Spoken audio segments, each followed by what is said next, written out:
Very often I get asked that what is that one thing I need to do so that the communication skills can be elevated to higher levels. Basically, one advice which I frequently, give my students is read and read repeatedly. Essentially, there is no greater skill than reading, simply because not only does it help us absorb a wide array of vocabulary, but it also teaches us the application of these words in the contextual, framework. So essentially, I would advise that go through any kind of reading material that kind of heightens your interest, and I'm sure you will gain tremendously from that experience. Today, I have brought to the table an interesting reading material which is all about perspectives. So, without further ado, let's straight dive into it.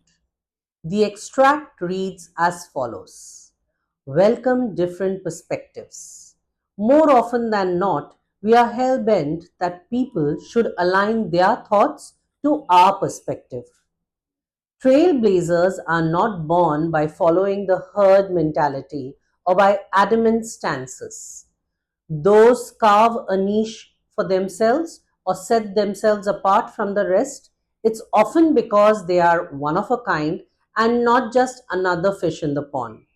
Yet they can't exist in isolation. They too need to take along people, and certainly not by compulsion. Interestingly, research indicates two approaches taken by us mortals. Approach 1: we settle for the subservient approach. When it comes to colliding thoughts, especially those higher in rank and authority, we succumb to the situation rather than taking things head on. Approach 2: we are not welcoming of opposing views or perspectives.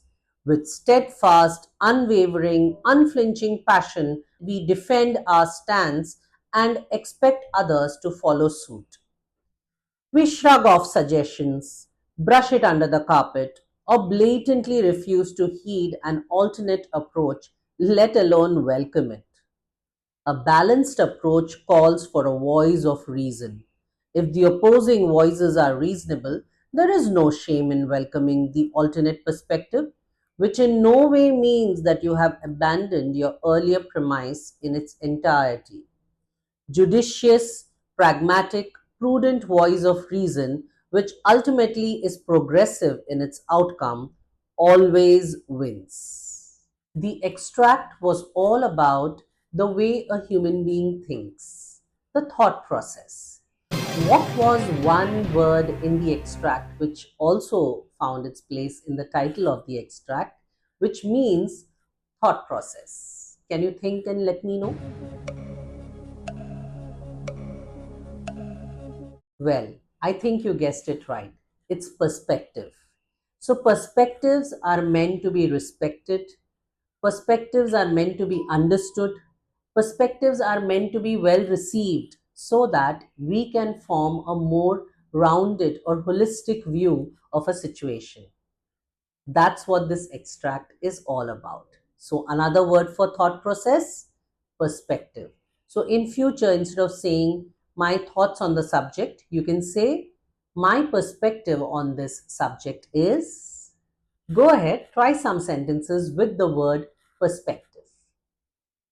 There was a term in the extract. The simple explanation or simple meaning of that word is often, whereas the phrase is something which is more elegant. Think, what was that phrase which meant often? Spot on. The phrase was more often than not.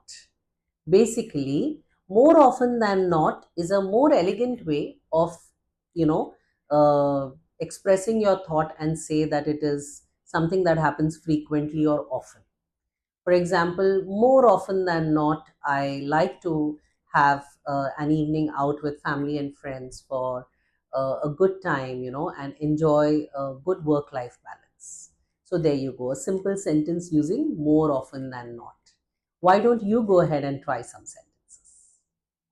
That night was crazy. We went to at least 3 to 4 ice cream parlors just to, enjoy the flavor which my son likes. It was indeed very crazy and at the same time fun. But what is this nature called? The meaning of this tendency or this kind of behavior is when you are very, very particular, sort of rigid, that you need something very, very specific, either done in a certain way or you want something very specific. So, on that particular night, my son was very, very particular that he should have, that particular flavor of ice cream. So there was a word in the extract which meant that. What was that?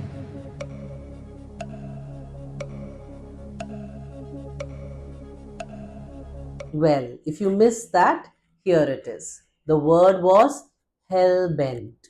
Hell bent means no matter what you want it done in a particular way. For instance, my boss was hell bent that I should submit the report on that particular evening, whereas the deadline was slightly extended. I could have taken a day more, but my boss was hell bent. Hell bent means very, very rigid and particular that things should be done a specific way or manner. Thanks to your massive love and affection for all my videos and lessons which I put out there, I'm very, very clear that me and my viewers are in sync. Well, in sync essentially is an alternate phrase for something which was there in the extract, which also meant the same thing. It meant that we are on the same page or we are in sync. Can you recall what that phrase was?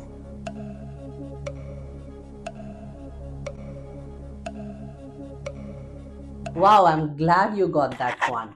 The phrase was align to your thoughts. So people generally prefer those individuals who are aligned to their thoughts. So align to your thoughts means having similar opinion on a subject. The extract very clearly stated that people who are pioneers, people who lead from the front, those who don't, possibly follow the herd, are the ones who actually have their own individual opinion. Now, there was a very interesting term used for leaders or pioneers in the extract. What was that word?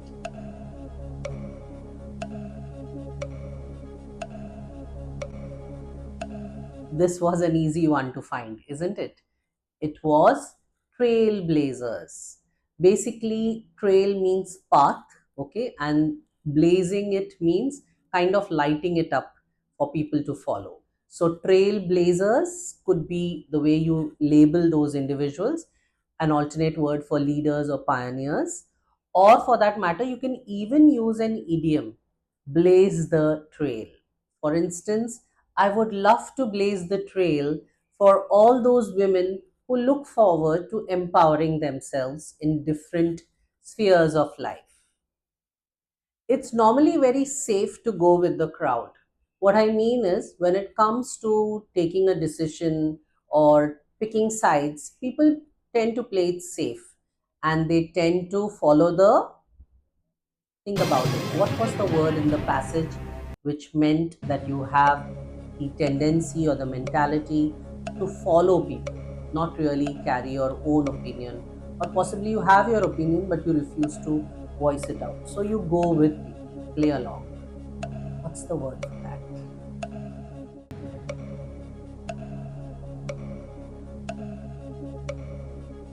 Well, if you think it through or if you recall it well, the word was herd mentality.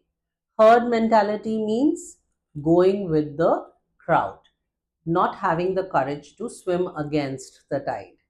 Basically, herd means a group of, typically used for all herbivorous animals. So, essentially, herd is a collective noun, and figuratively or metaphorically, it's used for people, saying that people are going in a group, okay, in carrying one particular opinion. So, herd mentality, not a very positive word, and I would definitely refrain, ask each one of you to refrain from having herd mentality.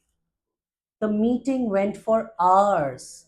My boss refused to, give up her viewpoint, or she refused to think or accept the way others are putting their points across. She was not very receptive. In fact, she had a very stubborn viewpoint. Okay? So, what is the word in the extract which meant the same thing? Stubborn point of view. What was the word?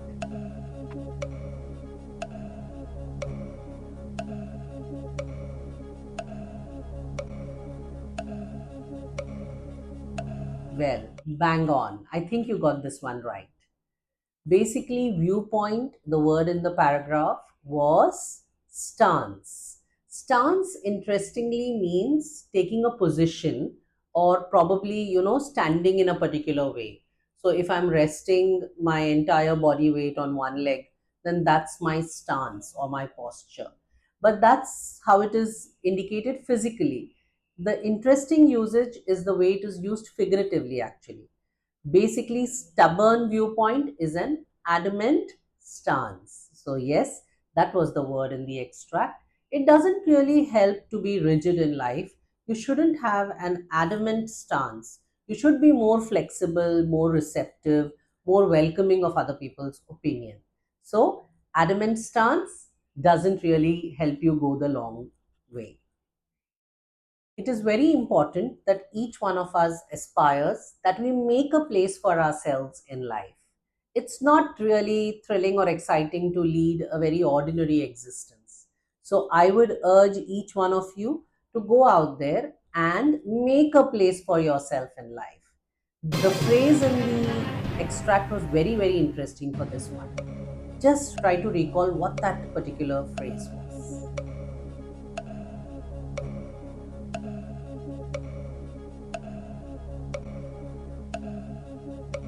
That's good. That means you were being mindful. The phrase was to carve a niche for yourself. So, to carve a niche for yourself means making a place or a position for yourself in life. For example, let's take some celebrities who have, done it the hard way. They have actually had it tough in their initial days, but ultimately they carved a niche for themselves. Let's take the example of Diljit Dosanjh. I often give his examples because I find that he came out of nowhere and he saw this meteoric rise. So he certainly did carve a niche for himself in the world of music. We have many other success stories as well. Take the case of Virat Kohli, from being the plump, Chiku, as his teammates would call him, to transforming himself completely and being the kind of player that he is today. He certainly carved a niche for himself in the world of cricket. So, identify that world or that sphere or that domain where you would like to carve a niche for yourself. It is very difficult to find originality in today's world. With the world being hyper connected these days, almost everything is available at the click of a button. But in this chaos, there has to be some order. So I would urge you that try to be unique, try to think on your own, create, innovate, be one of your kind, and in fact, don't be like the others. So, to be one of a kind or to not be like others, there was a phrase in the extract. Think through what was that phrase that you should not be, someone who's so similar to the others.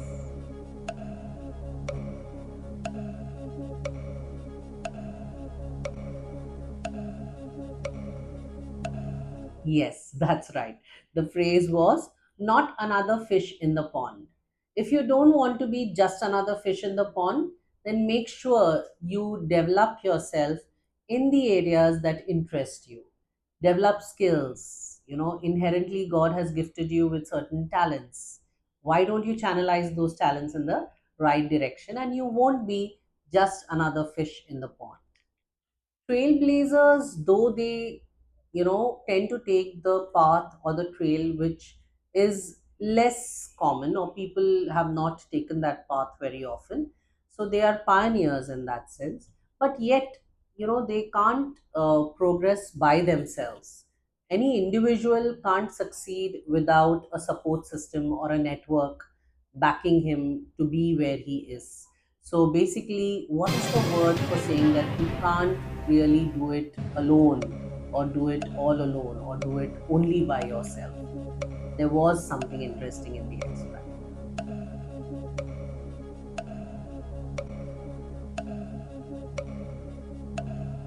Yes, whenever you think of the word alone, the word which should occur to you simultaneously is isolation. So nothing can exist in isolation. In this particular situation, trailblazers also can't exist in isolation. They need a strong network, okay, which forms the bedrock of their success story. So can't exist in isolation. For that matter, any human being can't exist in isolation. Using force, not really a recommended approach, trust me. How long can you force anything? Force a relationship, force, people's participation. It's not going to work in the long haul. So, my advice is don't try anything by force. What could I have said? The extract gave me a very interesting term for this. What could I have said in place of force? The word is by compulsion. Okay, by compulsion means doing something by force. So for example, even if you ask people to study a particular stream by compulsion, ultimately they may choose to do what their heart desires, or they may choose to follow their heart. Giving into a situation often depends on the situation itself. So I wouldn't call giving into the situation always a timid approach. Now I want you to think of alternatives for two phrases here. One is giving into the situation, the other one is timid approach. The extract, if you read it carefully and intently, you will be able to give me the words for giving into the situation and timid approach. Yes, almost there. The word essentially for, a timid approach would be subservient approach, and giving into the situation is succumbing to the situation. So basically, we have to take care that we don't succumb to the situation always, but sometimes to strike a balance, it makes sense to succumb to the situation. And in those scenarios, I don't think it would be called as a subservient approach. So, succumbing to the situation is giving into the situation, and subservient approach is kind of timid, or for that matter, a secondary approach, not really the primary or main person. So, subservient approach, okay, a slightly timid approach. Earlier in this lesson, we learned how when people are in sync with you, they are aligned to your thoughts. But often we have seen situations where people have opposing views. So, thoughts which are in conflict or opposing views. What did the extract teach us? What's the phrase for that?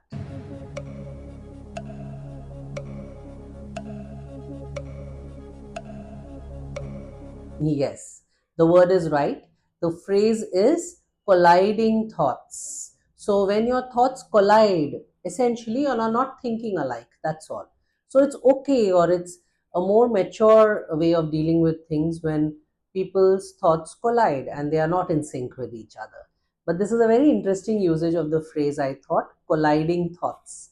Okay, normally not used. So it's an interesting expression. You should consider using it. In fact, collide is a word which originates when two things, kind of bump into each other. Okay, it's used for vehicles during accidents. And similarly, you can use it for thoughts. That means thoughts are in conflict, thoughts are collide. When faced with a challenge in life, you need to deal with it with immense courage. So, dealing with things with courage. There was a very interesting phrase in the extract for dealing with something with courage. Try and recall what it was.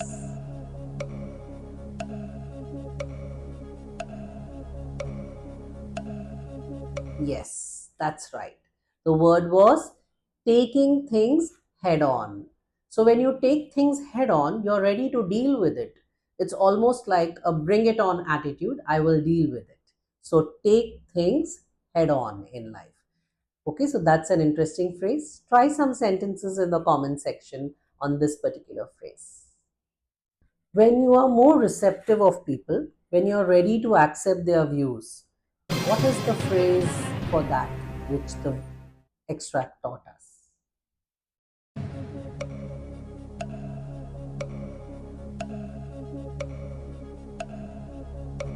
Yes, that's right. The phrase was welcoming of opposing views. So, using language like go ahead, I'm all ears, or yes, why not? Please share your view. That means you are more receptive or more welcoming of other people's opinions. Two terms or two phrases in the video were for dismissing something, or basically, not taking it into account, ignoring it, or outright refusal to take it on. So, you're trying to kind of dismiss it. What were those two phrases?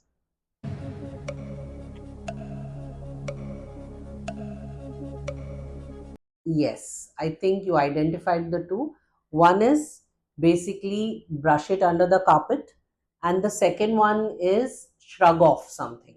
So shrugging off something means you're dismissing it.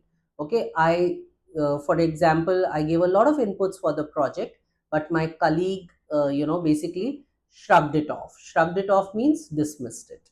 Or I could say that it was right there for people to see and people to understand or people to actually comprehend the situation. But the seniors decided to brush it under the carpet.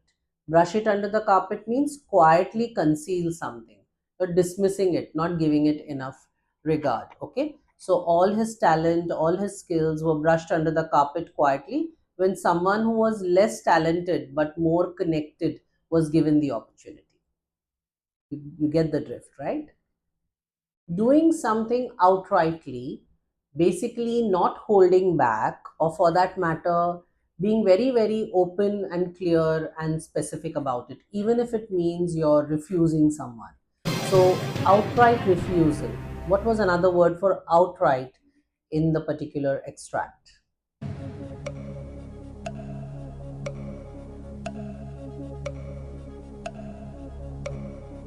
Yes, that's right.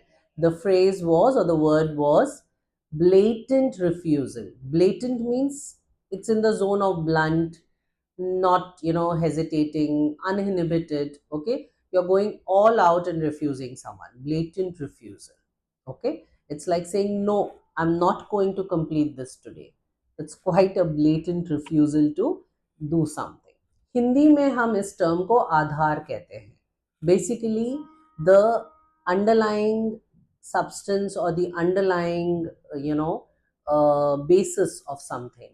So what is the word in the paragraph which meant आधार या the basis of something?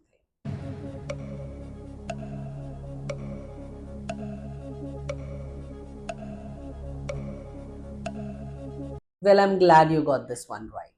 It was something you could have easily missed.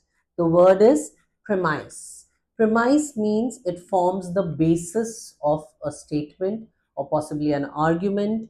For instance, the evidence found at the crime scene formed the premise of the entire argument. Okay, or the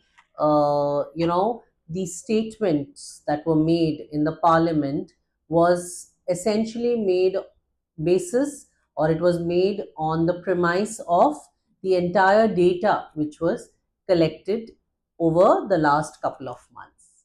So premise means basis ya aadhar. The principles of natural justice demands that we should look at something completely before forming our judgment.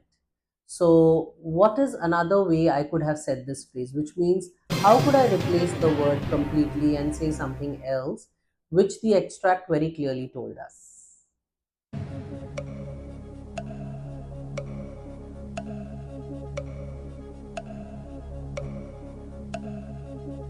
Great. I'm so glad you latched on to that particular word. The three words which actually tells you completely is in its entirety.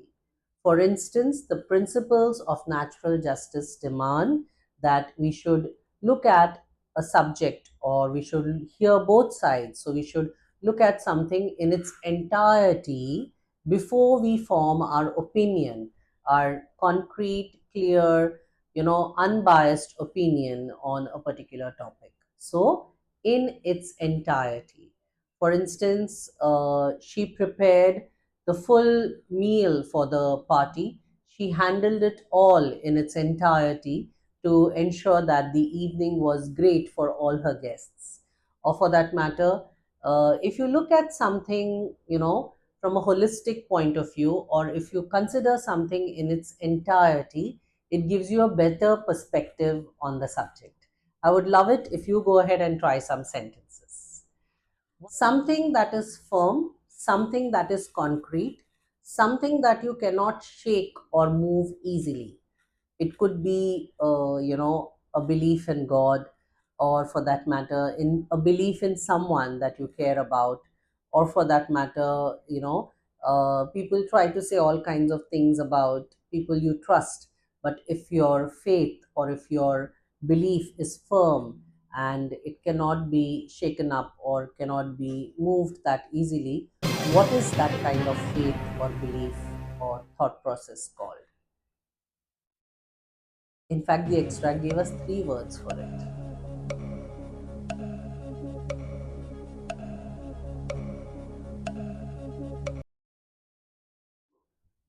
unwavering, unflinching, steadfast. So, what kind of faith you should have? If at all you have a faith in something, it is worth having it as unflinching, unwavering, and steadfast. Otherwise, it can't be called as faith. Okay. For instance, my faith in the divine intervention is something which is unwavering, unflinching, and absolutely steadfast. If you're practical and you exercise good judgment, be it in your financial decisions, be it in your personal decisions, or in any scenario which requires you to think through, then what kind of adjectives best defines such a sensible person? Then think about it. The extract gave us three very interesting words for this.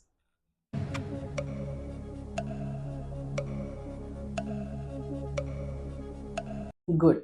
So for pragmatic was the first one. The word pragmatic was for practical. So if you have a very pragmatic approach in life, it often helps because you think from your head instead of your heart.